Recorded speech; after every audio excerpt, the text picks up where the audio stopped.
Fishing, di simula naman tayo sa atong panagat.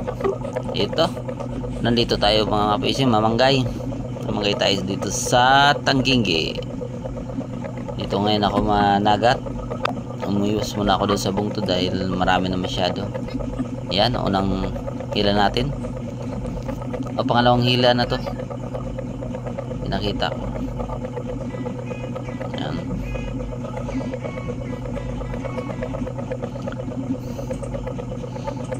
Ganun lang mga fishing panghuli ng pain na para sa pusit. Manghuli muna tayo ng isda para pang pain.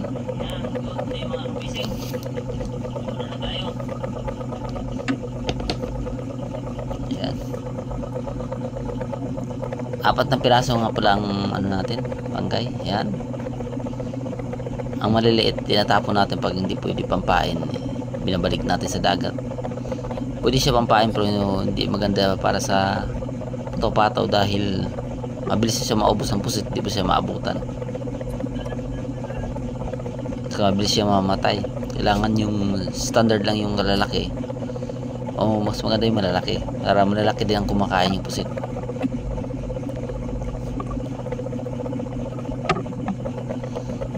Ibang klase naman itong panggay, yan, screen o alambre dulce. Alambre dulce, chicken wire ang gamit namin. Kinukulayan namin ng red lead para din purpose dyan matagal kalawangin at saka mabilis pasukan ng isda.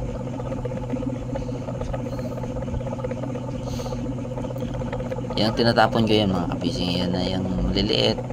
Kinukuha ko, pinipili ko, binabalik ko sa dagat.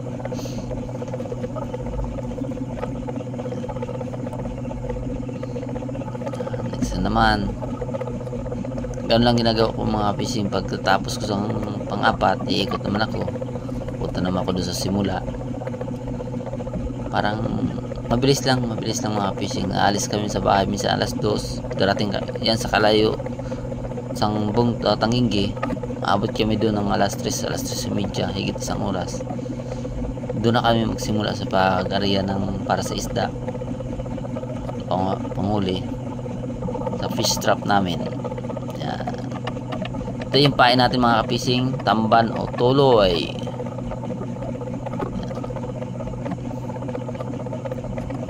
Tinatantad lang natin, saka yun ang ilalagay natin sa ating panggay. Yan. Fast forward natin ng konti dahil sinama ko na itong mga kapising yung isang videoan ko sa pamanggay at saka sa pangati lahat. Yan, pakita natin kung gaano ka hirap din o ano ng paghanap buhay namin, anong simula tulad niya ng mga huli muna ng pain, pangatlong hila na to. Ayan, nagsinyas ako ng pangatlong hila.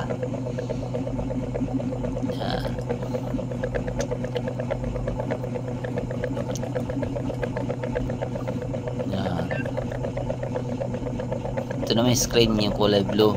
Yan, hindi na pinipinturahan yung plastic. Okay na yung ganyang kulay, pumapasok na yung isda. Huwag lang yung stainless yung kulay, yung sa chicken wire, kasi hindi talaga papasukan pag walang kulay. Yung palang payo ko nga iba, ano yan, 1.5 na royal. Yan, marami. Pinasukan natin ng styro para hindi siya yuyupi o lulubog.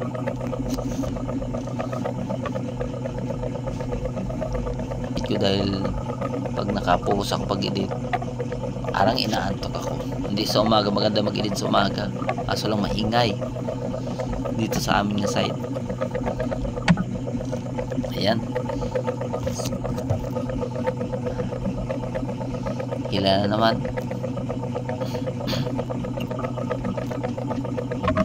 Wow. Yeah.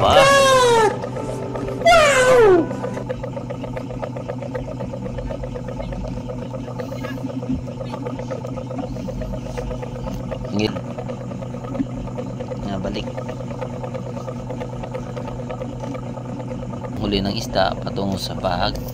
Yan, 3 pirasong malaki. Tapos natin pamanggay. Yan, pakita natin lahat para makita nyo kung gaano man ang simula sa panghuli ng pusit. Dito kami magsimula sa panghuli ng isda para pain sa pusit. Naglinis tayo para sa ating pang ulam. Kilaw kita. Kumuha ako para pang ulam. Sabi ko medyo may kalayuan. Kailangan natin sa tabi. Minsan may hihingi ng isda, yun ang nilalagyan namin. Yan, kikilawan ko.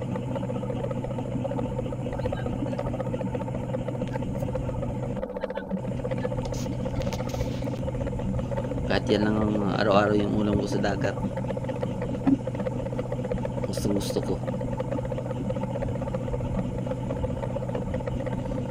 Basta may kalamansi lang.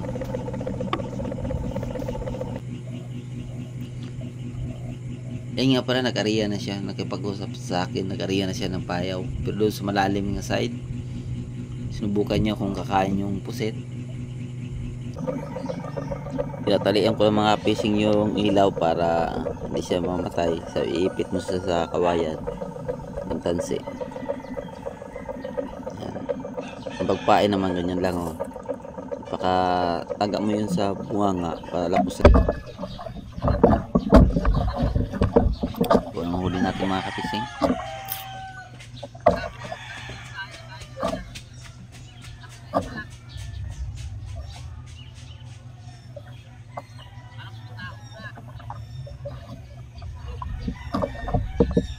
Yan, Excel kagad.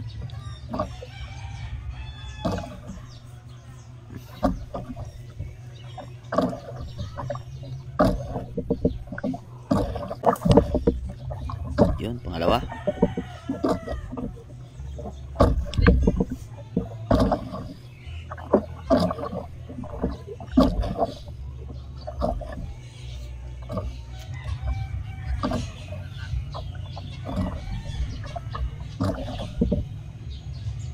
Di natin ma-detalye mga kapising ang paghuli dahil wala tayong kasama para pag video. Nakapokus lang tayo, naka-fix ang camera natin.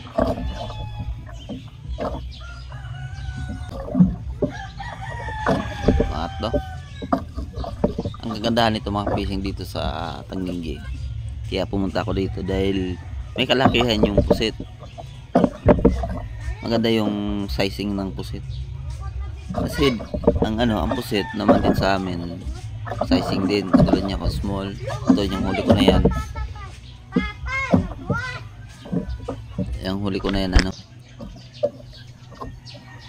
20 piraso pala yung inariya ko ng payaw. Ayan, huli.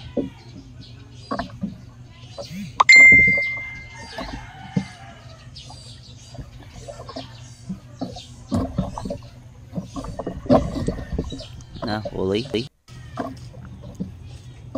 Ayan. Saka ito yung mga pusit ito ay malalakas dahil mababaw yung tubig. Galing sa malalim yan. Tingnan nyo, XL.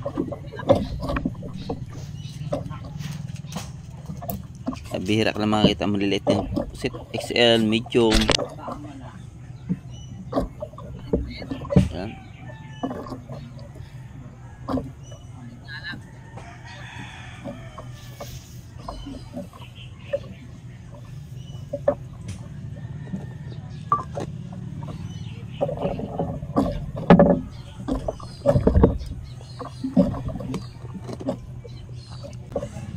Ito na naman. Yan.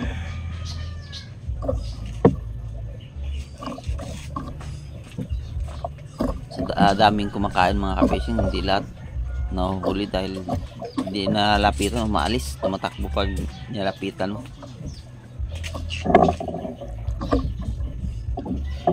Yung mailap ang dahil naglindol ng umaga.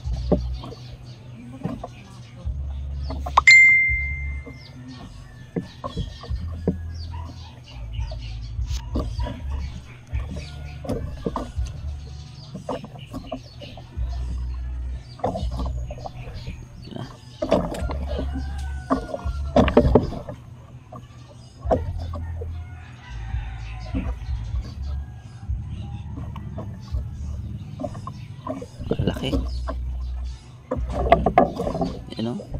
Talaga namang maasahan mo yung pusit.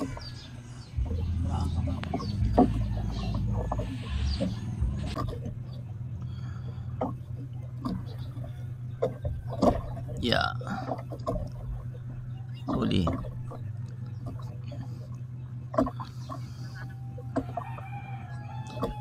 Ang ganda ng ano, ng pusit. Talagang di ka antukin sa panghuli dahil malalaki. Yun o.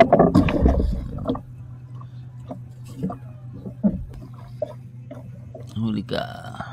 Ayun, huli.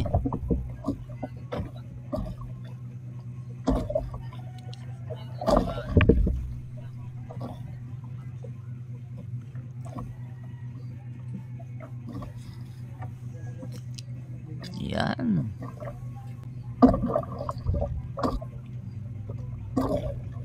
Huli ka rin.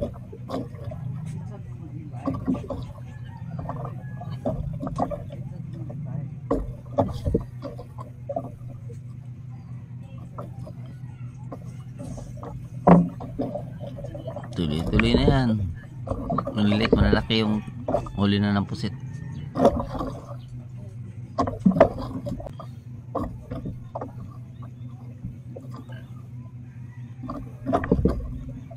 Ito naman ay kumain. Maliit lang. Sa pusit nga maliliit.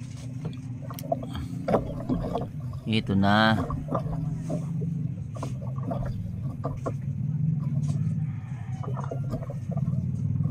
Huli na siya. Huli na. Ayan. Malaki na siya.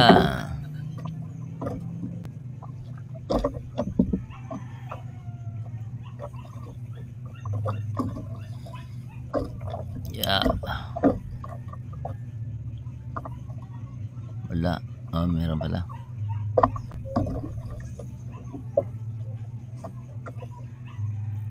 Yun. Malaki siya, medium.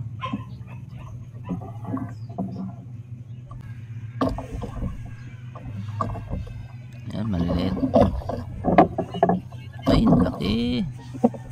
Ayan. Huli ka.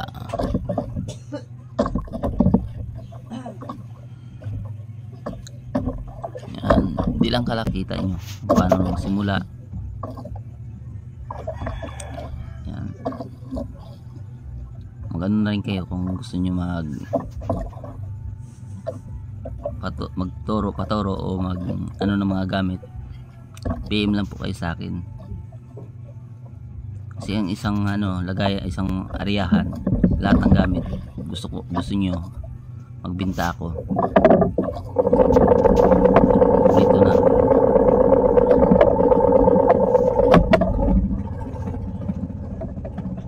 Hindi lang, wala lang kasali yung natin, fish trap.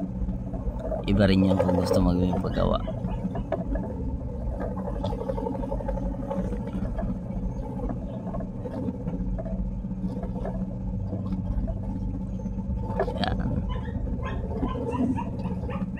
Pwede rin kasi kung sa lugar nyo maganda pa yung pangpamasol o panghuli ng isdang lawian. Kahit nasa pamingwit lang, makapain na kayo. Dati kasi yan din ang ko. Simula ko pamingwit lang, hindi ako naggagamit ng fish trap.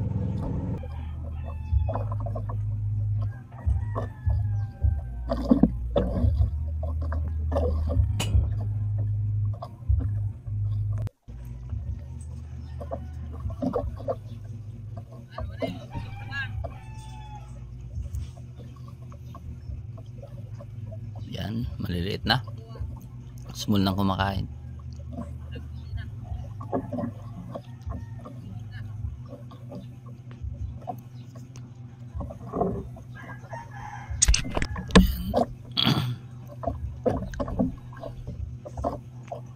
Hindi na ako nag-video pag tingin ko mahina na yung ilaw ko.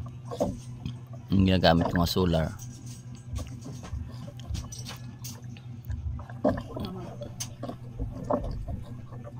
Ito,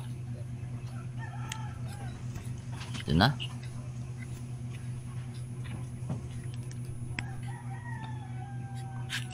Dito na tayo sa timbangan.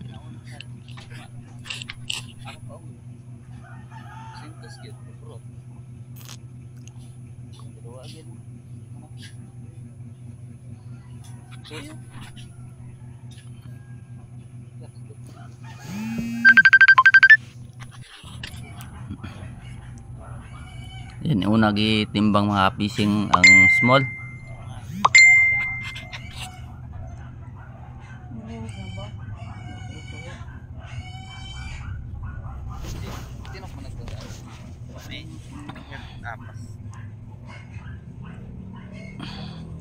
Ang small nga pala 2 grams pa baba. Ang medium naman 3 grams pa 4 grams pa baba din. 4 grams, 3 grams yan, medium.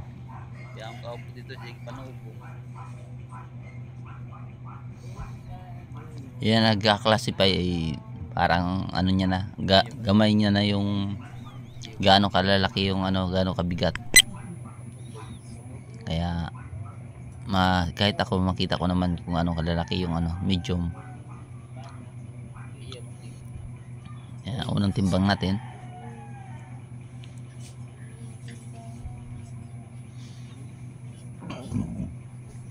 Higit lang yata yan 3 kilos. Ito naman yung medium. Katarong araw na.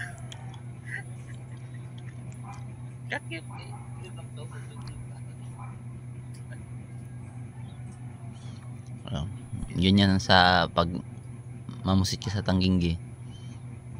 Mas marami yung malalaki kaysa maliliit. Yan. 5 kilos.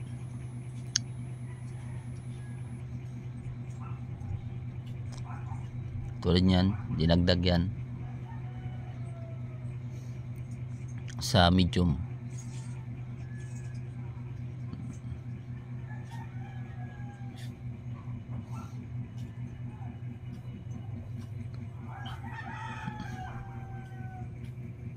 Yan naman ang mga XL. Di ba marami siya.